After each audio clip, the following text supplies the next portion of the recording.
ہم نے شادی محل تو بنا لیے، سمودائے بھون تو بنا لیے، بڑی بڑی عالیشان مسجدیں تو بنا لی، مگر اس بات کی شدید ضرورت تھی کہ ہم تعلیمی ادارے قائم کرتے جہاں پر اعلیٰ معیاری تعلیم دی جاتی، جہاں پر ہماری قوم کی غریب بچیوں کو مفت میں تعلیم دی جاتی۔ یہ جو پروپیگنڈا کیا جاتا ہے کہ مسجد یہاں دہشت گردی کی، آتنکواد کی تعلیم دی جاتی ہے، تو آپ کے شہر کی فکر کرنے کی ضرورت نہیں، آپ اپنے محلے کی فکر کیجئے، محلے کی۔ ہماری بچیاں حجاب کے مسئلے میں پریشان گورنمنٹ کالجز میں کیوں جا رہی ہیں؟ گورنمنٹ کالجز میں اس لیے جا رہی ہے کہ وہ فیس نہیں دے سکتی، پرائیویٹ کالجز میں فیس نہیں دے سکتی، ڈونیشنز نہیں دے سکتی، اس لیے وہ گورنمنٹ کالجز کا رخ کر رہی ہے۔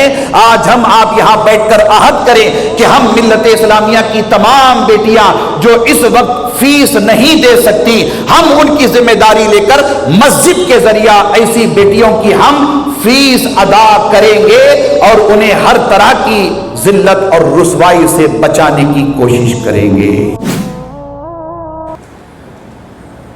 حالات ہم سب کے پیش نظر ہیں، ہم سب ملک میں پیش آنے والے ناگفتہ بھی حالات سے اچھی طرح واقف ہیں۔ کشمیر سے لے کر کنیا کماری تک، گجرات سے لے کر آسام اور بنگال تک، اس وقت وطن عزیز میں جس طرح منافرت کا ماحول بنایا گیا ہے، ہم سب اچھی طرح سے اس سے واقف ہیں۔ ہمارے لیے اس وقت ان حالات میں ضرورت بہت سارے امور کی ہے، بہت سارے امور پر توجہ کرنے کی ضرورت ہے، بہت سارے ایسے کام ہیں جنہیں انجام دینے کی ضرورت ہے، بہت سارے ایسے امور ہیں جن کی طرف ہمیں اخلاص بھرے جذبے کے ساتھ بڑھنے کی ضرورت ہے، اور ان میں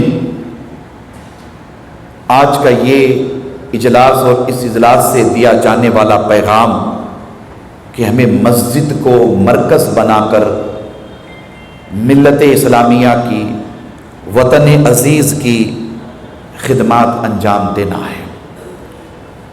مسجد کو مرکز بنا کر یہ ساری خدمات انجام دینا کوئی نئی بات نہیں ہے۔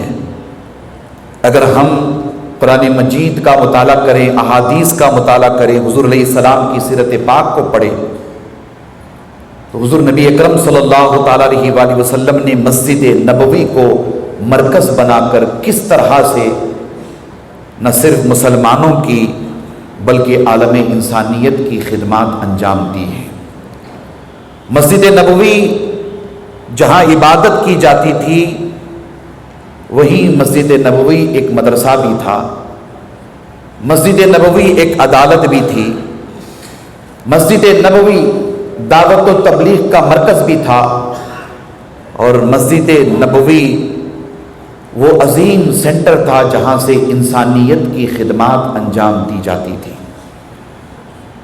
ہم نے مسجد کو 5 وقتہ نماز کے حد تک محدود رکھا یا چند راتوں میں عبادت کے حد تک؟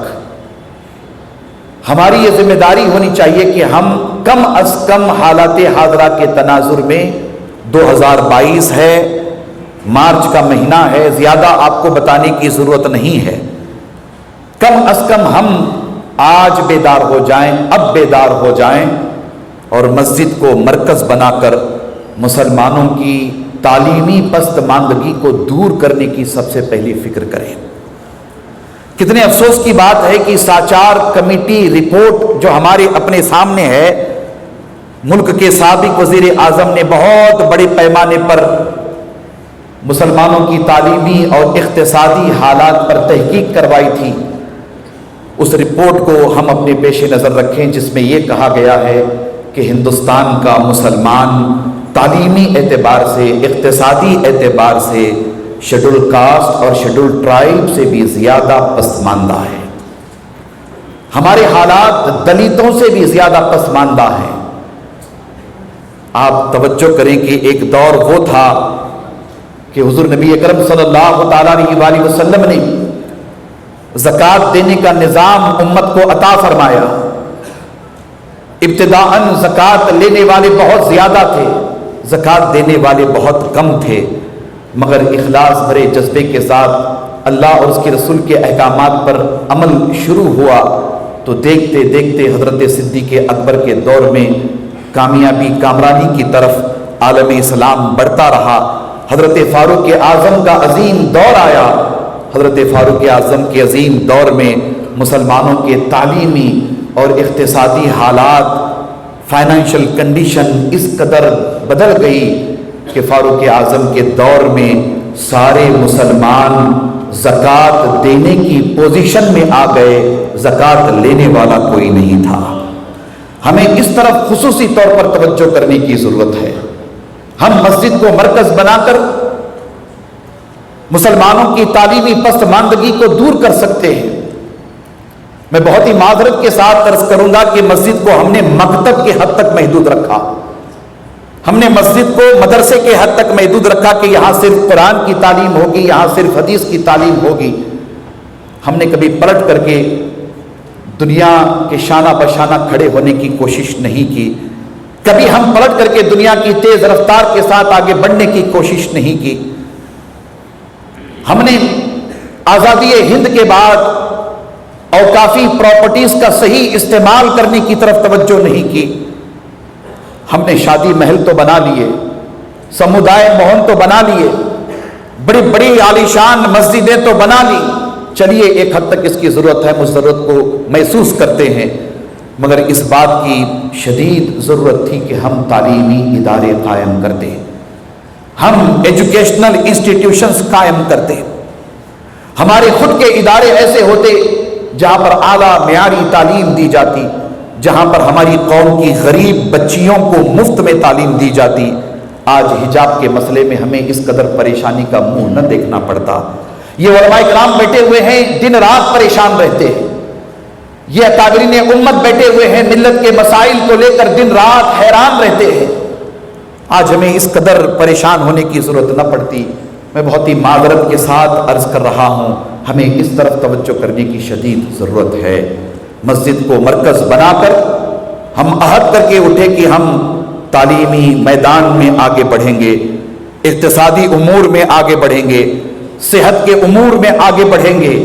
جیسا کہ میسور کے گروپ نے ہاسپٹل کے قیام کے حوالے سے گفتگو کی، مجھے امید ہے کہ یہاں آپ کو اس حوالے سے جو پیغامات دیے جا رہے ہیں ان پر توجہ کر کے صحت کے میدان میں بھی ہم آگے آئیں گے. صحت کے میدان میں بھی ہم کسی سے پیچھے نہیں رہیں گے، ہم اس طرف بھی توجہ کریں گے. اس کے علاوہ ہم حالات حاضرہ کے تناظر میں مسجد کو مرکز بنا کر، جیسا کہ حضرت مولانا مقصود عمران صاحب نے، مولانا مفتی افتخار قاسمی صاحب نے، مفتی محمد علی قاضی صاحب نے، مفتی شمس الدین صاحب نے، مولانا اعجاز صاحب نے، مولانا عبد القادر شاہ واجد صاحب نے اپنے تاثرات میں بہت ساری باتیں پیش کی ہیں. تو میں آپ سے کہنا چاہوں گا کہ حالات کو سامنے رکھ کر ہم مسجد کو مرکز بنا کر کس طرح حکمت اور تدبر کا مظاہرہ کر سکتے ہیں، کس طرح ہم حکمت اور دانائی کا مظاہرہ کر سکتے ہیں. مسجد کو مرکز بنائیے، بنا کر کبھی مسجد میں غیر مسلموں کو بھی بلائیے، غیر مسلموں کو بھی مدعو کیجئے. یہ جو پروپیگنڈا کیا جاتا ہے کہ مسجد، بہت ہی معذرت کے ساتھ عرض کر رہا ہوں، یہاں دہشت گردی کی، آتنکواد کی تعلیم دی جاتی ہے. بلائیے ہمارے ہندو بھائیوں کو، بلائیے ہمارے کرسچن بھائیوں کو، بلائیے، بلا کر کے انہیں بتائیے کہ یہ مساجد دہشت گردی اور آتنکواد کا اڈا نہیں ہے، بلکہ یہ مساجد پیار، محبت، اخوت اور بھائی چارہ کے مراکز ہیں. انہیں بلا کر کے بتائیے، غلط فہمیوں کو دور کرنے کی کوشش کیجیے. پھر میں آپ سے عرض کروں گا کہ حالات حاضرہ کے تناظر میں ایک مسجد سے متعلق اگر 200 مکانات ہیں تو مسجد کمیٹی کے ذمہ داروں کی یہ ذمہ داری بنتی ہے کہ وہ ان 200 مکانات کا ڈیٹا رکھیں. مسجد ون مومنٹ اسی طرف آپ کو توجہ دلا رہی ہے یہ تحریک آپ کو اسی طرف متوجہ کرا رہی ہے۔ آپ اپنے محلے کا جائزہ لیں، جیسا کہ مفتی صاحب نے فرمایا کہ آپ کو آپ کے شہر کی فکر کرنے کی ضرورت نہیں ہے۔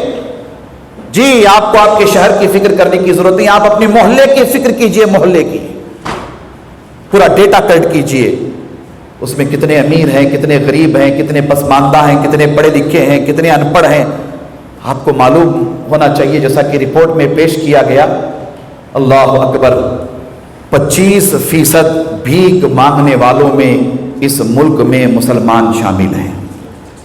25%، یہ کوئی چھوٹا فگر نہیں ہے، 25%، اللہ اکبر، 25%، اللہ اکبر۔ آپ توجہ کریں کہ کس راہ پہ ہم لوگ چل پڑے ہیں، ہماری کیا ذمہ داری بننی چاہیے۔ حضرات گرامی، آپ مسجد کو مرکز بنا کر ہر اعتبار سے آگے بڑھیے۔ آپ دیکھیں ہمارے بچے جو ڈراپ آؤٹ ہیں، اسکول نہیں جاتے ہیں، انہیں آپ اسکول جانے کی طرف توجہ دلائیں۔ ہماری بچیاں، انہیں اسکول جانے کی طرف توجہ دلائیں۔ غریب بچیاں ہیں تو ان کی مالی امداد کریں۔ ہماری بچیاں حجاب کے مسئلے میں پریشان، گورنمنٹ کالجز میں کیوں جا رہی ہیں؟ گورنمنٹ کالجز میں اس لیے جا رہی ہے کہ وہ فیس نہیں دے سکتی، پرائیویٹ کالجز میں فیس نہیں دے سکتی، ڈونیشنز نہیں دے سکتی، اس لیے وہ گورنمنٹ کالجز کا رخ کر رہی ہے۔ آج ہم آپ یہاں بیٹھ کر عہد کریں کہ ہم ملت اسلامیہ کی تمام بیٹیاں جو اس وقت فیس نہیں دے سکتی، ہم ان کی ذمہ داری لے کر مسجد کے ذریعہ ایسی بیٹیوں کی ہم فیس ادا کریں گے اور انہیں ہر طرح کی ذلت اور رسوائی سے بچانے کی کوشش کریں گے۔ توجہ کریں گے انشاءاللہ تعالی۔